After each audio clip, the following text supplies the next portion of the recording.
अस्सलाम वालेकुम dear students, welcome back to my channel. ये है आपका फेवरेट चाहिए और फ्री एकेडमिया। ओके बच्चों, आपको याद होगा कि प्रीवियस लेक्चर के अंदर हम लोगों ने बहुत एटॉमिक मॉडल जो था वो स्टडी किया था। आज की इस वीडियो के अंदर हम लोग मोस्ट इंपोर्टेंट टॉपिक स्टडी करेंगे, जिससे बहुत ज़्यादा न्यूमेरिकल क्वेश्चन जो हैं वो एफएससी लेवल तक पूछ जाते हैं और एमडीके लेवल तक पूछ जाते हैं। और उस टॉपिक का नाम है हमारे पास atomic number and mass number. अब हमने पढ़ा है कि फंडामेंटल पार्टिकल्स किसी भी एटम की वो कौन कौन से होते हैं। वो हमने 3 पढ़े हैं, इलेक्ट्रॉन्स, प्रोटॉन्स और न्यूट्रॉन्स। इसके अलावा भी फंडामेंटल पार्टिकल एग्जिस्ट करते हैं, जैसे हेड्रॉन्स हो गया, मीजॉन्स, बेरियंस, लेप्टॉन्स, लेकिन इस लेवल के ऊपर हम उसको स्टडी नहीं करेंगे। ये मेन फंडामेंटल पार्टिकल्स 3 ही हैं, इलेक्ट्रॉन, प्रोटॉन और न्यूट्रॉन। इन्हीं के नंबर की चेंजेस की वजह से आपके पास डिफरेंट टाइप ऑफ एलिमेंट्स जो हैं वो नेचर के अंदर एग्जिस्ट करते हैं, और इन्हीं के नंबर की वजह से हम इनको कहते हैं एटॉमिक नंबर और मास नंबर। सबसे पहले हम लोग एटॉमिक नंबर को डिस्कस करते हैं। तो आप लोग ने एक हमेशा बात याद रखनी है, किसी भी न्यूट्रल एटम में, न्यूट्रल एटम नेचर के अंदर हर एक एलिमेंट जो होता है वो न्यूट्रल स्टेट के अंदर प्रेजेंट होता है, और उस न्यूट्रल स्टेट के अंदर उसके पास इलेक्ट्रॉन्स और प्रोटॉन्स के जो नंबर होते हैं वो सेम होते हैं। नंबर ऑफ प्रोटॉन्स और नंबर ऑफ इलेक्ट्रॉन्स जो होते हैं किसी भी न्यूट्रल एटम के अंदर सेम होते हैं। तो हम लोग यही अज्यूम करते हैं जब भी हमें कहा जाता है कि इस एलिमेंट का नंबर ऑफ इलेक्ट्रॉन्स या प्रोटॉन्स फाइंड करें, तो अगर हमें नंबर ऑफ प्रोटॉन्स पता है तो हम कहते हैं कि इसके नंबर ऑफ इलेक्ट्रॉन्स जो है वो भी सेम ही है, एक्सेप्ट फॉर आयंस। आपको पता है कि आयंस के अंदर मैं आपको आगे जाके बताती हूँ कि इसके अंदर नंबर ऑफ जो इलेक्ट्रॉन्स होते हैं वो कम से ज़्यादा हो जाते हैं। और इन्हीं नंबर ऑफ प्रोटॉन्स को जब हम एलिमेंट के अंदर देखते हैं तो इसको कहा जाता है atomic number. The number of protons in an element is called as atomic number। और इसको किससे हम डिनोट करते हैं, किससे इसको रिप्रेजेंट किया जाता है, इसको Z से रिप्रेजेंट किया जाता है। और आपको एक इंपॉर्टेंट बात बता दूं कि पीरियोडिक टेबल के अंदर जितने भी एलिमेंट्स हैं वो सारे के सारे इसी प्रोटॉन नंबर के इंक्रीजिंग पैटर्न की वजह से आपको दिखाए जाते हैं। जैसे फॉर एग्जांपल हमारे पास हाइड्रोजन है, हीलियम है, कार्बन है, ये सारे के सारे एलिमेंट्स जो हैं वो increasing order of atomic number या प्रोटॉन नंबर की वजह से इनको लिखा जाता है। हाइड्रोजन की बात करें तो इसके नंबर ऑफ प्रोटॉन्स जो होते हैं वो 1 होते हैं, हीलियम की बात करें तो इसके अंदर 2 होते हैं, कार्बन की बात करें तो इसके अंदर 6 होते हैं। तो 6 ही इसके अंदर प्रोटॉन्स होंगे और 6 ही इसके अंदर क्या होंगे, इलेक्ट्रॉन्स होंगे। लेकिन नंबर ऑफ न्यूट्रॉन्स जो होंगे वो डिफरेंट हो जाएंगे इसके डिफरेंट फॉर्म्स के अंदर, क्योंकि इसकी 3 जो होती हैं आइसोटोप्स की फॉर्म जो है वो भी एग्जिस्ट कर रही होती है। दूसरा नंबर पर बात करते हैं, हमारे पास मोस्ट इंपॉर्टेंट चीज जो आती है वो आता है हमारे पास मास नंबर।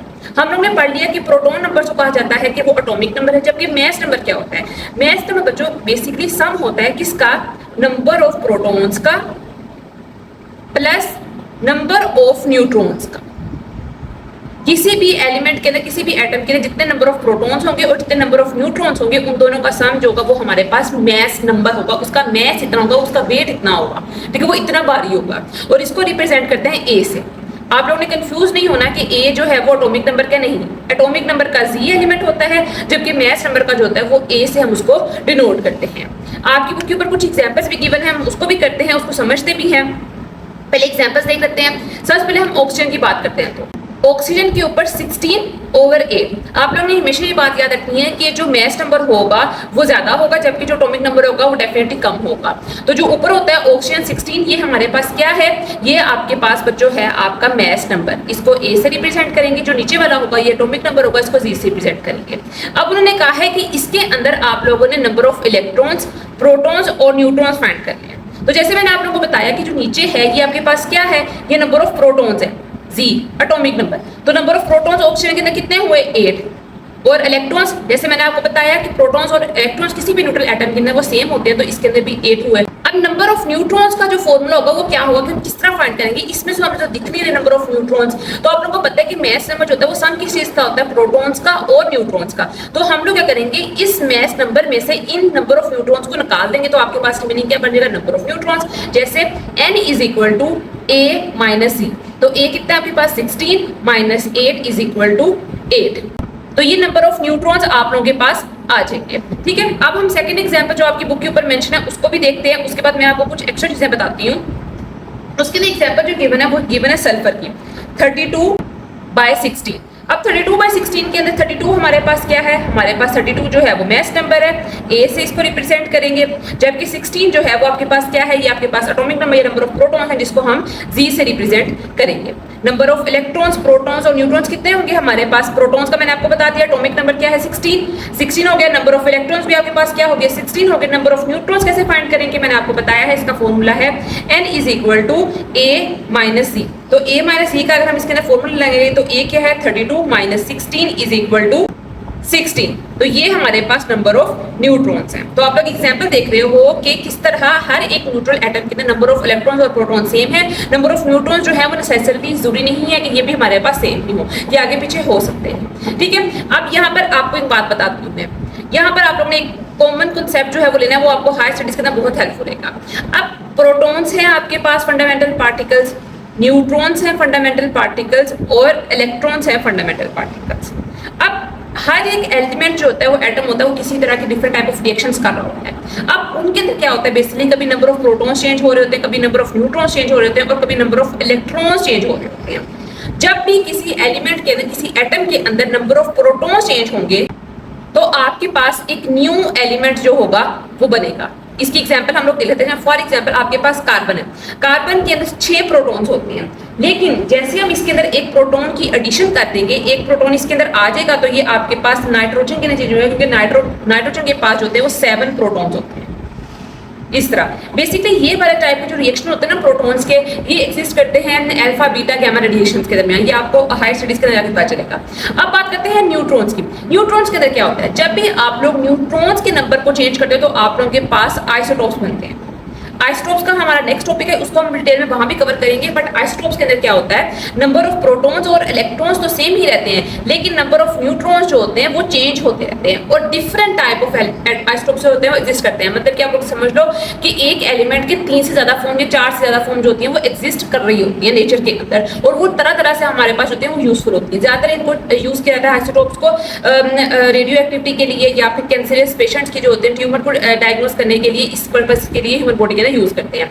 अब इसकी एग्जांपल आप थोड़ी सी पढ़ लेते हैं आइसोटोप्स की। आइसोटोप की सबसे कॉमन एग्जांपल होती है वो कार्बन की, हम देखते हैं कार्बन 12, कार्बन 13 और कार्बन 14। कार्बन 12 जो होता है वो नेचर के अंदर एग्जिस्ट कर रहा होता है, इसके पास 6 ही प्रोटॉन होते हैं, 6 ही इलेक्ट्रॉन होते हैं और 6 ही न्यूट्रॉन होते हैं। कार्बन 13 की बात करें, 6 प्रोटॉन 6 इलेक्ट्रॉन, लेकिन हमारे पास यहाँ पर नंबर ऑफ न्यूट्रॉन्स होते हैं वो होते हैं 7 न्यूट्रॉन्स। इसके अलावा कार्बन 14 की बात करें तो 6 ही प्रोटॉन 6 ही इलेक्ट्रॉन, बट जो नंबर ऑफ न्यूट्रॉन्स होते हैं वो कितने होते हैं, वो हमारे पास 8 न्यूट्रॉन्स होते हैं। ठीक है, ये हमारे पास नंबर ऑफ न्यूट्रॉन्स की जो है मोस्ट कॉमन एग्जांपल जो होती है वो एग्जिस्ट करती है। अब तीसरे नंबर पर मैंने आप लोगों को बताया था कि हमारे पास इलेक्ट्रॉन्स जो हैं वो भी होते हैं, एग्जिस्ट कर रहे होते हैं, और उनको चेंज करने से हमारे पास क्या बनता है। तो बच्चों जब भी आप लोग नंबर ऑफ इलेक्ट्रॉन्स को चेंज करोगे तो आप लोगों के पास आइंस बनेंगे, और आइंस 2 तरह के होते हैं, एक हमारे पास होते हैं कैटाइंस और दूसरे होते हैं एनाइंस। कैटाइंस की बात करें तो बच्चों कैटाइंस तब बनते हैं जब किसी भी एलिमेंट के अंदर कोई भी इलेक्ट्रॉन जो होता है वो निकलता है, लूज करता है कोई भी इलेक्ट्रॉन को, और एनाइन हमारे पास तब बनता है जब वो किसी भी इलेक्ट्रॉन को गेन करता है, गेन इलेक्ट्रॉन। एनाइन को हम शो करते हैं नेगेटिव साइन से और कैटाइंस को हम शो करते हैं पॉजिटिव साइन से। अब इसका मतलब क्या होता है, पॉजिटिव का मतलब है कि वहां पर एक वैकेंसी जो है क्रिएट की गई है, यहाँ पर इलेक्ट्रॉन जो है वो निकल गया है, और नेगेटिव का मतलब क्या है, वहां पर एक इलेक्ट्रॉन आया है, अब वहां पर सैचुरेशन हो गई है। इसकी एग्जांपल सबसे कॉमन हम लोग देख लेते हैं, कॉमन साल्ट की टेबल साल्ट की जो आती है हमारे पास, सोडियम की बात करते हैं। सोडियम जब भी अपना एक इलेक्ट्रॉन जो होता है वो लूज करता है तो ये बन जाता है सोडियम पॉजिटिव प्लस 1e। जब भी क्लोरीन जो होता है वो जब भी एक इलेक्ट्रॉन को एक्सेप्ट करता है न्यूट्रल स्टेट के अंदर तो ये बन जाता है क्लोराइड आइन।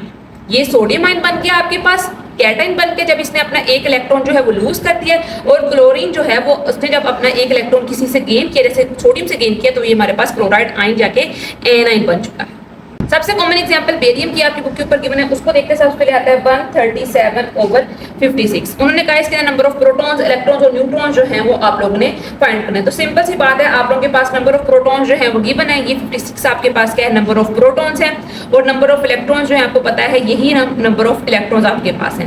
हमने सिर्फ और सिर्फ क्या फाइंड करना है, हम लोग ने नंबर ऑफ न्यूट्रॉन्स फाइंड करना है। तो नंबर ऑफ न्यूट्रॉन्स क्या होता है, फॉर्मूला आपको पता है, n = a - c। तो a क्या है, 137 - 56, इसको माइनस कर देंगे तो आपके पास 81 जो होंगे वो नंबर ऑफ न्यूट्रॉन्स आ जाएंगे। ठीक है, इसका स्क्रीनशॉट ले जाओ तो बुक के ऊपर सोल्व कर सकते हो, वैसे ऑलरेडी सोल्व है। उसके बाद आप लोगों की जो आती है नेक्स्ट 3 एग्जांपल्स उनको हम करते हैं। सबसे पहले जो एग्जांपल आप लोगों की आ रही है वो आ रही है प्लेटिनम की, प्लेटिनम 195/78। नंबर 2 पे एग्जांपल जो आ रही है वो आ रही है मैग्नीज की 55/25, और थर्ड एग्जांपल जो है वो आयोडीन की है 127/53। इसके नंबर ऑफ प्रोटॉन्स और इलेक्ट्रॉन्स और न्यूट्रॉन फाइंड करने हैं। मैं लिख रही हूँ मैं P और E को इक्वल टू लिख रही हूँ, ठीक है। और नंबर ऑफ न्यूट्रॉन्स का फॉर्मूला क्या होता है आपके पास, A माइनस C। सेम इस तरह proton is equal to electron, ये आपको पता है, और neutron is equal to A minus C, और proton is equal to electron आपको पता है is equal to N is equal to number of neutrons A minus C। अब यहाँ पर जो 78, 25 और 53 आपको पता है लोअर नंबर के अंदर है, तो ये हमारे पास क्या है, ये एटॉमिक नंबर है। और एटॉमिक नंबर क्या होता है, नंबर ऑफ प्रोटॉन्स, और नंबर ऑफ प्रोटॉन्स और नंबर ऑफ इलेक्ट्रॉन्स किसी भी न्यूट्रल एटम के अंदर जब तक उसके ऊपर कोई पॉजिटिव नेगेटिव चार्ज ना हो वो सेम ही होते हैं। तो इसके अंदर जो आपके पास प्लेटिनम है इसके नंबर ऑफ प्रोटॉन्स और इलेक्ट्रॉन्स कितने हैं, 78। मैग्नीज के अंदर नंबर ऑफ प्रोटॉन्स और इलेक्ट्रॉन्स कितने हैं, 25। आयोडीन के अंदर नंबर ऑफ प्रोटॉन्स और इलेक्ट्रॉन्स कितने हैं, 53। अब हमने क्या फाइंड करना है, अब हमने सिर्फ और सिर्फ जो है आपके पास एक रिमेनिंग चीज रह गई है वो है नंबर ऑफ न्यूट्रॉन्स, और वो सबसे इजी है। हम किसा फाइंड कर सकते हैं, हमारे पास सबसे इजी तरीका यही है कि हम लोग इसमें मैस नंबर में से इसको आप लोग डिडक्ट कर दो। तो प्लेटिनम के देखते हैं 195 माइनस 78, इसमें से आप लोग इसको निकालोगे तो आप लोगों के पास नंबर ऑफ जो न्यूट्रॉन्स आते हैं वो आते हैं 117। सेम इस तरह मैग्नीज के अंदर 55 माइनस 25, तो नंबर ऑफ न्यूट्रॉन्स आप लोगों के पास कितने आते हैं, 30 मैग्नीज के अंदर। और आयोडीन की बात करें तो आप लोगों को पता है 127 माइनस 53 को आप लोग सब्ट्रैक्ट करो तो आप लोगों के पास आते हैं 74 नंबर ऑफ न्यूट्रॉन्स जो हैं वो आप लोगों के पास आ रहे हैं। तो हम एक दफा इसको रिकॉर्ड कर लेते हैं कि प्लेटिनम के अंदर नंबर ऑफ प्रोटॉन्स और इलेक्ट्रॉन्स कितने हैं, 78, जबकि जो नंबर ऑफ न्यूट्रॉन्स हैं वो कितने हैं, 170। सेम इस तरह मैग्नीज के अंदर प्रोटॉन्स और इलेक्ट्रॉन्स कितने हैं, 25, जबकि नंबर ऑफ न्यूट्रॉन्स कितने हैं, 30। और आयोडीन के अंदर नंबर ऑफ प्रोटॉन्स और इलेक्ट्रॉन्स कितने हैं, 53, जबकि इसके नंबर ऑफ न्यूट्रॉन्स कितने हैं, 74। तो ये था आप लोगों का आज टॉपिक, जिसके अंदर हमने देखा है कि एटॉमिक नंबर क्या होता है, मैस नंबर क्या होता है, और उसको किस तरह फाइंड करते हैं। आप लोगों ने एग्जांपल अच्छी तरीके से याद कर ली हैं तो आप लोगों को बहुत बहुत फायदा होगा, और आप लोगों को एक्सरसाइज के ऊपर टाइम इन्वेस्ट करने की जरूरत भी नहीं होगी। अब मैं कुछ एलिमेंट्स आप लोगों को देती हूँ एज अ वर्क, और आप लोगों ने इसके जो नंबर ऑफ प्रोटॉन्स हैं या नंबर ऑफ इलेक्ट्रॉन्स जो हैं वो आप लोगों ने फाइंड करके आना है। ये आप लोगों ने खुद इसका सर्च करना है, एटॉमिक नंबर इसका क्या है और इसका मैस नंबर क्या है, ये मैं नहीं बताऊंगी, ये आप लोग खुद नेट से देखोगे कि इसका एटॉमिक नंबर क्या है, मैस नंबर क्या है। सबसे पहले बच्चों आप लोगों ने एल्यूमिनियम का आप लोगों ने number of protons, atomic number, mass number सबसे फाइंड करना है। देन बच्चों आप लोगों ने आर्गन का फाइंड करना है। नंबर 3 पर आप लोगों ने पोटेशियम का फाइंड करना है। तो ये फर्स्ट 40 एलिमेंट्स आप लोगों को बहुत अच्छे तरीके से आने चाहिए। उसके अलावा जो आगे आ जाते हैं वो ट्रांजिशन मेटल्स आ जाते हैं, वो आप लोगों को इस स्टेज के ऊपर बिल्कुल भी नेसेसरी नहीं है, आप लोगों ने सिर्फ इनके इस तरह फाइंड कर लेने हैं। उसके बाद आप लोगों ने सल्फर का फाइंड करना है, एंड नंबर 5 पर आप लोगों ने कैल्शियम का फाइंड करना है। ये आप लोगों का होमवर्क है, जिसके अंदर आप लोगों ने इसके atomic number, number of protons, electrons और नंबर ऑफ न्यूट्रॉन्स जो होते हैं वो आप लोगों ने फाइंड करने हैं। इन सबके एल्यूमिनियम, आर्गन, पोटेशियम, सल्फर और कैल्शियम, इनके जो मैस नंबर हैं वो आप लोगों ने नेट से देख लेना है, या पीरियोडिक टेबल आगे बुक के ऊपर बना हुआ तो उधर से आप लोग देखने कि इसका मैस नंबर क्या है, किस तरह आप लोग इसका एटॉमिक नंबर फाइंड कर सकते हो। एटॉमिक नंबर से आप लोग मैस नंबर किसे फाइंड कर सकते हैं, ईच एंड एवरीथिंग आप लोगों ने अपनी बुक के ऊपर करनी है, ताकि आप लोगों की एक दफा प्रैक्टिस हो। तो आज के इतना ही। आई होप सो कि वीडियो आप लोगों को अच्छी लगी है। वीडियो अच्छी लगी तो सब्सक्राइब करें, वीडियो को लाइक करें और एक कमेंट भी लास्ट में करें। तो कल मिलते हैं एक नई अच्छी एक्साइटिंग, तब तक के लिए फी अमान अल्लाह।